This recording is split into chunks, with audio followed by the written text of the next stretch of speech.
ஏன் இந்த உலகத்திலே மிகுந்த துன்பம்?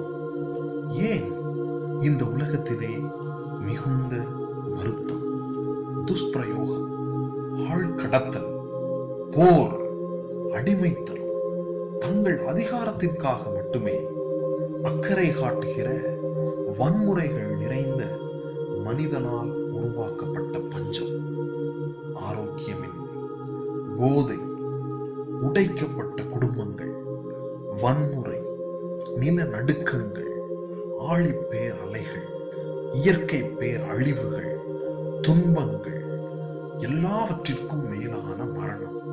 இப்படி அனைவரும் பாதிக்கப்பட்டிருக்கிறார்கள். இதிலிருந்து தப்பிக்க ஒருவராலும் முடியாது. ஆதியிலே தேவன் வானத்தையும் பூமியையும் படைத்த போது இவ்விதமான பிரச்சனைகள் இல்லை. அவர் உண்டாக்கினது எல்லாம் நன்றாகவே இருந்தது. தேவன் படைத்த படைப்புகள் எல்லாவற்றிலும் மனுஷனும் மனுஷியும் விசேஷமாக காணப்பட்டார்கள். பூமியிலே பலுகி பெருகி அதை ஆண்டு கொள்ளுங்கள் என்று கடவுள் சொன்னார். துதிக்கும் மகிமைக்கும் உள்ள இடமாக மாற்றுங்கள். உங்கள் பிள்ளைகளிடத்திலே சமாதானம் இருக்கட்டும். நான் உங்களிடத்தில் தங்கி உங்களை ஆசீர்வதிப்பேன் என்றார். பேரழிவு வரும் வரை கடவுளுடைய அழகான தோட்டத்திலே எல்லாம் நல்லபடியாக போய்கொண்டிருந்தது. ஆதாமும் ஏவாளும் கடவுளுடைய வேலைக்காரர்களாக இருப்பதில் திருப்தியற்று போனார்கள். கடவுள் இல்லாமல் ஆளுகை செய்யவும் அதிகாரம் செலுத்தவும் விரும்பினார்கள். நினைத்து பார்க்க முடியாத ஒரு கலகச் செயலின் மூலமாக இந்த உலகத்தை படைத்தவரை சாராமல் வாழ முடியும் என்றார்கள். பூமியின் மேல் இருள் சூழ்ந்தது. இருள் மேல் நோக்கி இருந்தது.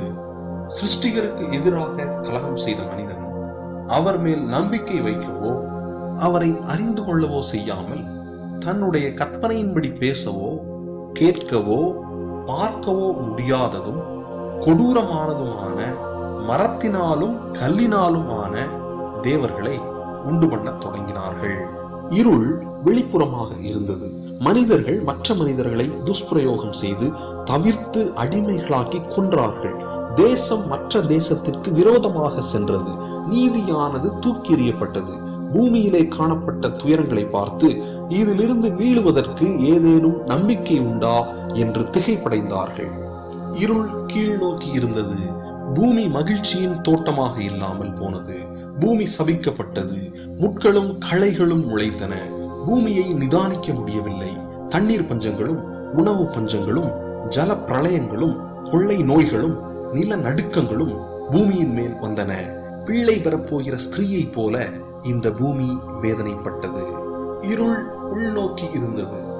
வெட்கம், குற்ற உணர்ச்சி, தனிமை, கவலை, நம்பிக்கையின்மை, இந்த உலகத்தை மாற்ற முடியாது என்கிற பயம் எல்லாம் மனிதனுக்கு வந்தன. இருளும் மரணமும் எல்லா இடத்திலும் காணப்பட்டன. நடந்தவற்றை நோக்கி சிருஷ்டிகர் வருத்தப்பட்டார். சிருஷ்டிப்பில் உயர்ந்தவனும் கடவுளுடைய சாயலில் படைக்கப்பட்டதுமான மனிதன் அவருடைய அன்பை உதறி தள்ளினான். மனம் திரும்புவதற்கு அநேக வாய்ப்புகளை கடவுள் கொடுத்திருந்தும் மனிதர்கள் தொடர்ச்சியாக கலகம் செய்து குழப்பமும் சீர்கேடும் நிறைந்த உலகமாக மாற்றினார்கள். ஆனால் சிருஷ்டிகர் தன்னுடைய நோக்கத்தில் தோல்வியடைய மாட்டார். தான் உண்டாக்கினவர்களை நேசித்து தான் தேர்ந்தெடுக்க போகும் மனிதன் மூலமாக பூமியையும் மனிதர்களையும் தன்னுடைய அழகானதும் அன்பான திட்டத்தின் மூலமாக மீட்பதற்கு தீர்மானித்தார். ஒரு நாள் அந்த மனிதனை கண்டுபிடித்தார். அவனுடைய பெயர் ஆபிரகாம். ஆபிரகாம் சத்தியத்தை தேடினான். அவனுடைய இருதயம் கலங்கினது. அவன் வாழ்ந்த நகரத்திலே காணப்பட்ட அந்நிய தெய்வங்களின் ஆலயங்களையும் கோவில்களையும் பார்த்த பொழுது இவைகள் உண்மையான தெய்வங்களாக இருக்க முடியாது. உண்மையான கடவுள் வேறொருவராகத்தான் இருக்க முடியும் என்பதை அறிந்து கொண்டான். உண்மையான கடவுள் இப்படி இருக்கவே முடியாது. உண்மையான கடவுள் மனித கரங்களினால் உருவாக்கப்பட்ட தெய்வங்களுள் ஒன்றாக இருக்க மாட்டார். அங்கே ஆசாரியர்கள் மக்களின் மனதை கட்டுப்படுத்துகிறார்கள். கடவுளே, நீர் யார்? நீர் எங்கே இருக்கிறீர்? உம்மை எனக்கு வெளிப்படுத்தும் என்று ஆபிரகாம் சொன்னார். ஒரு இரவு சிருஷ்டிகர் பதிலளித்தார், ஆபிரகாமே, ஆபிரகாமே, நீ என்னை தேடுகிறதை பார்த்தேன். நான் உன் இருதயத்தை கண்டேன். இப்பொழுது நான் உன்னிடத்தில் வருகிறேன். எல்லாவற்றையும் சிருஷ்டித்த மெய்யான கடவுள் நான். உன்னுடைய தேசத்தையும் உன்னுடைய உறவினர்களையும் உன் தகப்பன் குடும்பத்தையும் விட்டு நான் உனக்கு காண்பிக்கும் இடத்திற்கு போ. உன்னை பெரிய தேசமாக்குவேன். நான் உன்னை ஆசீர்வதித்து புகழ் பெற வைப்பேன். நீ மற்றவர்களுக்கு ஆசீர்வாதமாயிருப்பாய். உன் மூலம் பூமியில் உள்ள எல்லா குடும்பங்களையும் ஆசீர்வதிப்பேன். ஆபிரகாமின் நெஞ்சத்தில் இந்த வார்த்தைகள் ஆழமாக எரிந்தன. அவைகள் அவனுக்குள் தங்கியிருந்தன. அவன் தன் குடும்பத்தை விட்டு கடவுள் தனக்கு வாக்குத்தத்தம் செய்த கானானுக்கு பயணம் செய்தான். ஏனென்றால் அந்த தேசத்தில் கடவுள் எல்லாவற்றையும் மீட்பதற்கு செயல்படுவார். கடவுள் ஆபிரகாமிடம் சொன்ன எல்லா வார்த்தைகளிலும் இந்த வார்த்தை மிகவும் முக்கியமானது. ஆபிரகாமே, உன் மூலம் இந்த பூமியில் உள்ள எல்லா குடும்பங்களும் ஆசீர்வதிக்கப்படும். ஆபிரகாம் மற்றும் அவன் சந்ததிகள் மூலம் இந்த உலகத்தை சரிப்படுத்த கடவுள் திட்டம் தீட்டினார். இது புரட்சிகரமானது, இது சக்தி வாய்ந்தது, இது வேறுபட்டது. இதற்கு முன் உலகத்தில் இது போல பேசப்படவில்லை. பல நூற்றாண்டுகளாக ஆபிரகாமின் சந்ததி வளர்ந்து பெரிய தேசமாக மாறியது. ஒரு நாள் கடவுள் தேசத்தின் தலைவர்களோடு பேசினார். நான் ஆபிரகாமிற்கு வாக்குத்தத்தம் செய்ததை நினைவு கூர்ந்தேன். நான் உங்களிடத்திலே ஒரு வாக்குத்தத்த உடன்படிக்கை செய்ய விரும்புகிறேன்.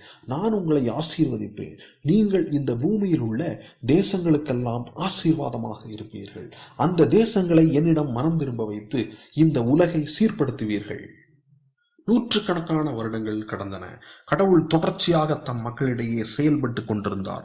தான் கொண்டு வரப்போகிற ரட்சிப்பிற்காக செயல்பட்டு கொண்டிருந்தார். இஸ்ரவேலில் உள்ள தீர்க்கதரிசிகள் மூலமாய் இந்த ரட்சிப்பு எப்படி வரும் என்று சொன்னார். அது ஒரு விசேஷ குழந்தையின் மூலம் வரும். நமக்கு ஒரு பாலகன் பிறப்பார், நமக்கு ஒரு குமாரன் கொடுக்கப்படுவார். கர்த்தத்துவம் அவர் தோளின் மேல் இருக்கும். அவர் நாமம் அதிசயமானவர், ஆலோசனை கர்த்தா, வல்லமை உள்ள தேவன், நித்திய பிதா, சமாதான பிரபு. அவருடைய ராஜ்யத்தை என்றென்றைக்கும் நியாயத்தினாலும் நீதியினாலும் நிலைப்படுத்தும்படிக்கு அவருடைய கர்த்தத்துவத்தின் பெருக்கத்துக்கும் அதன் சமாதானத்துக்கும் முடிவில்லை. சேனைகளின் கர்த்தருடைய வைராக்கியம் இதை செய்யும். ஒரு நாள் அந்த குழந்தை பிறந்தது. அந்த குழந்தை மற்ற குழந்தைகளைப் போல பிறக்கவில்லை. அது ஒரு அதிசய குழந்தை. கன்னியின் வயிற்றிலே பிறந்த அந்த குழந்தை கடவுளின் விசேஷ குழந்தை என்பதற்கு அடையாளமாக இருந்தது. அந்த உலகத்தில் துன்பப்படுகிறவர்கள் அவர்களின் பாவங்களிலிருந்து மனம் திரும்பினால் அவர்களுக்கு ரட்சிப்பை கொடுக்கக்கூடிய குழந்தையாக இருந்தது. அந்த குழந்தை பிறந்த பொழுது தேவதூதர்கள் தோன்றினார்கள்.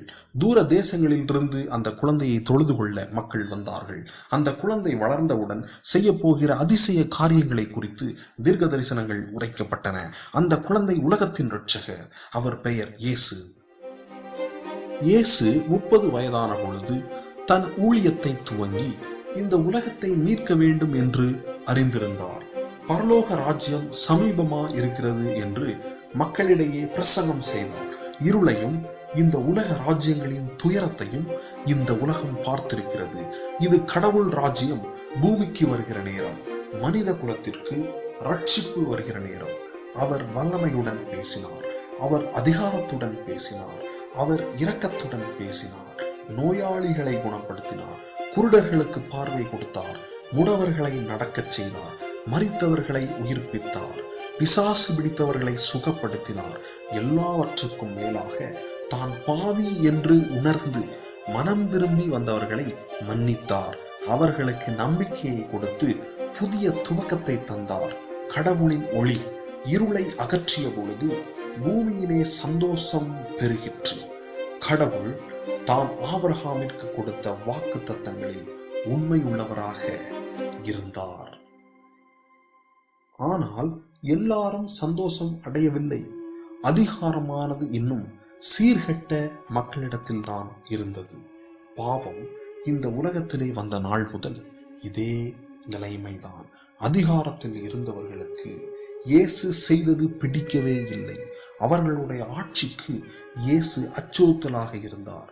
அவர் மேல் வீணான பழி சுமத்தி அவரை கைது செய்தார்கள்.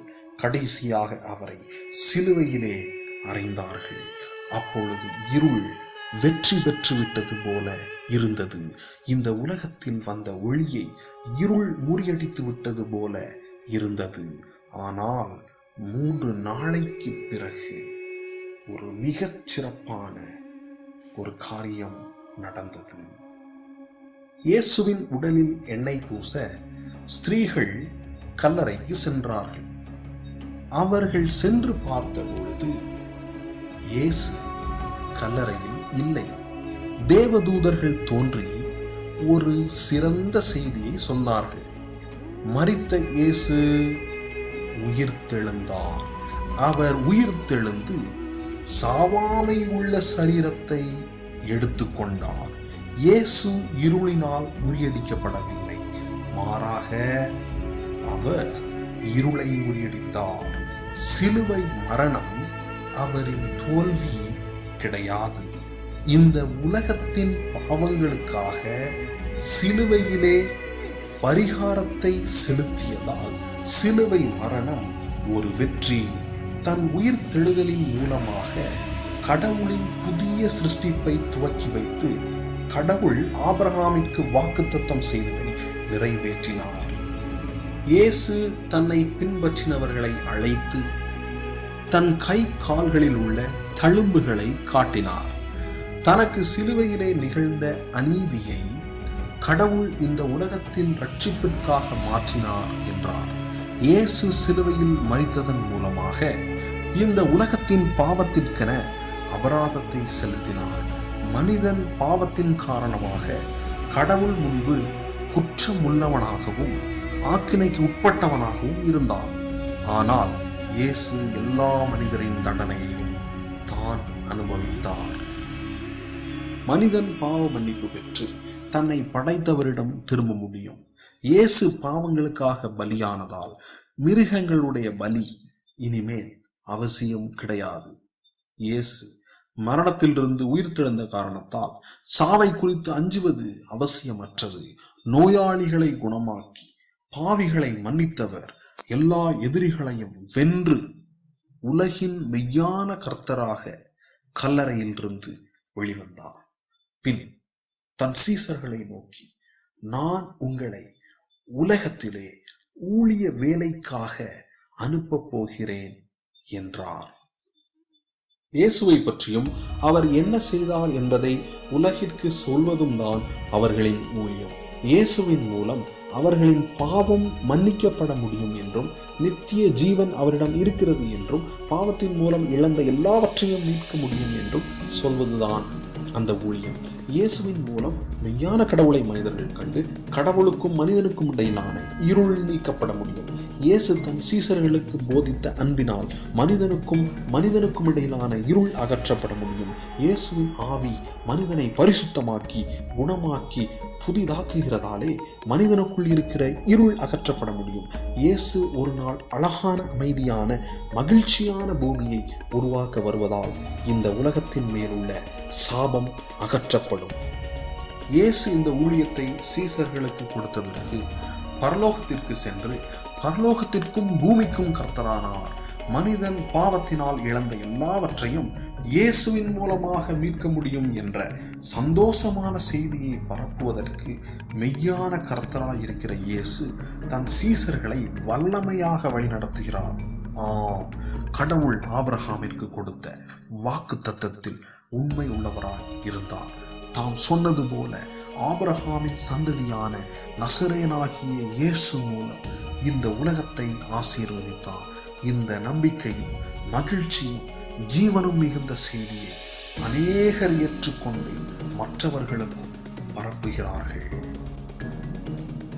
2000 வருடங்கள் சென்றுவிட்ட பொழுதும் ரட்சிப்பை குறித்த கடவுளின் செய்தி உலகமெங்கும் பரவிக்கொண்டிருக்கிறது. இப்பொழுது உங்களிடத்திலே வந்திருக்கிறது. உங்கள் அச்சம் நீக்கப்பட முடியும். உங்கள் வெட்கம் துடைக்கப்பட முடியும். உங்கள் பாவங்கள் மன்னிக்கப்பட முடியும். உங்கள் நம்பிக்கையின்மை மறையும்.